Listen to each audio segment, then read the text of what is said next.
સીતારામની જય, ગૌ માતની જય. વૃદ્ધાબેનનો બર્થડે છે અને આજ બેન કેટલી ભાગશાળી છે. તે સ્વયં કાળિયો ઠાકરે પણ એના ઘરે બિરાજમાન છે અને ગવલી ગાયો પણ 33 કોટી દેવતાની હાજરી છે. જેમાં મારી રાધા અને ગોપીઓના ગૌ ભક્તો બધા તો એની કેટલી જન્મભૂમિ છે કે એ કેટલા સુંદર ગ્રહની અંદર જન્મી છે. તો આવા શુભ કાર્ય એના આંગણે થાય અને અત્યારે હોટલોમાં કેકો કાપે અને હોટલોમાં કેક કાપે ને એમાં તો તમારું અડધું જીવન કપાઈ જાય. પણ તમને અને મને સમજાવવા વાળું કોઈ નથી. એટલે આ દુનિયાના દેખા દેખીને દેખાડવા માટે આપણે કેક કાપીને આપણું જીવન કાપી રાખવી. પણ ખરેખર ભગવાને તો એમ કીધું છે કે જે મારી ગવલી ગાયને ઘાસ નાખશે તેનો કોઈ આશરાનું બલિદાન દેશે અને એ પરમાર્થના કારણે જો એની ધન રાશિ વપરાશે ને તો કદાચ એની આવરદા ટૂંકી હશે ને તો હું લાંબા એના લેખ લખી નાખીશ અને એને પૂરી આવરદા હું કરી દેશે કે આપણે જે કઈ વર્ષ વસ્તુ જોશે ને એ ભગવાનને સંકલ્પ કરવાનો હોય કે એ કાળિયા ઠાકર અમારું 1 વર્ષથી ઓછું જોશે એમાં અમારે જે કઈ ભૂલથી પાપ થઈ ગયું હોય કર્મ થઈ ગયું હોય તો આજે અમે ગવલી ગાયને એટલું અર્પણ કરી અમે પાપને અંદરથી મુક્ત થવા માંગી છીએ. હે કાળિયા ઠાકર તો અમારે જે કઈ અમારાથી પાપ થઈ ગયું હોય ને તો આજે તું એને ભાંગીને ભૂકો કરી નાખજે અને અમને એવા લાંબા આયુષ્ય દેજે કે કાયમ માટે તારા સત્સંગ કરતા રહેશું અને ગાય માતાના સેવામાં નિમિત્ત થાવી એવા અમને કાળિયા ઠાકર આજે આશીર્વાદ આપજે. એટલે આવા આપણે જન્મ દિવસની અંદર ભગવાનને આ પ્રાર્થના કરવાની હોય એને બદલે આપણે તો કે હોટલોમાં કેટલું વાસી ખોરાક રાંધ્યો હોય એ બધા એને ખવડાવીએ અને આ પેટના અનુકૂળ દેવી રોગના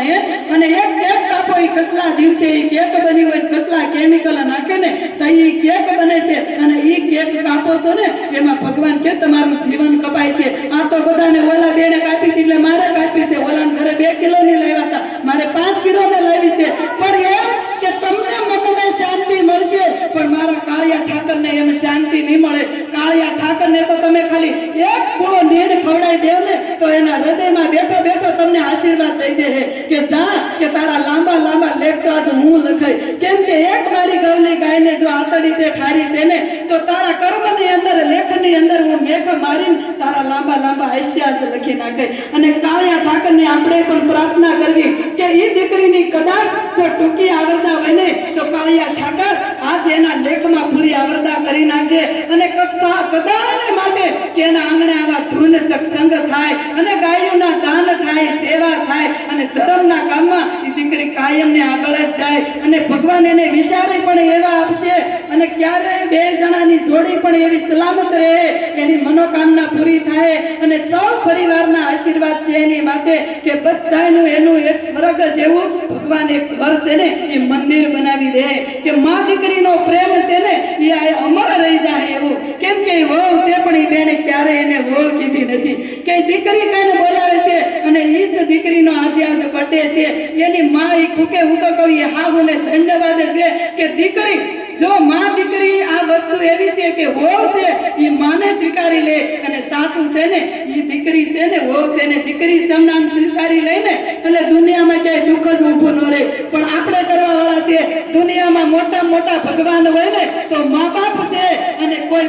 મોટી તમારી ઘરે લક્ષ્મી હોય ને તો તમારી પુત્ર વહુ છે. તમારા ઘરમાં એ પગલા પાડીને આવી ચાક લક્ષ્મી છે એને પૂછો એના જે કઈ એને વિચારીને એમ હોય કે મારે હારે તેના હરખ છે આ પૂરો ઈ કોડ એના સાસુ સસરા પૂરા કરે ને એ દીકરી જેવું કોઈ બલિદાન નથી. તમારા ઘરમાં સ્વર્ગ ઊભું થાય પણ સાસુ જો સમજેલા હોય ને એને ક્યાંય જવું પડે નહીં અને મંદિરોમાં ક્યાંય ભગવાન છે જ નહીં. એટલે તો ભગવાને એમ કીધું કાયા છે ઈ કાશી છે મન છે ઈ મથુરા છે અને આપણું દિલ છે ઈ દ્વારકા છે. ક્યાંય જવાનું નથી આ બધું ઘરમાં છે પણ ગોતી જો બહાર ગોતવાથી કાંઈ નહીં મળે ટાઈમ પાસ જ થાય પણ અંદર પડ્યું છે ને એને ગોતો તો સ્વર્ગ ઊભું થાય. મંદિર છે આ ભગવાને તમને મંદિર આપ્યું છે. જોજો સાસુ સસરા છે એ ભગવાન છે મંદિરમાં ભગવાન છે ઘરે ભગવાન છે. તમારો દીકરો છે એ શ્રવણ છે તો એ શ્રવણ છે અહીંયા શ્રવણ છે. તમારી ઘરે દીકરી છે તો એ તુલસીનો ક્યારો છે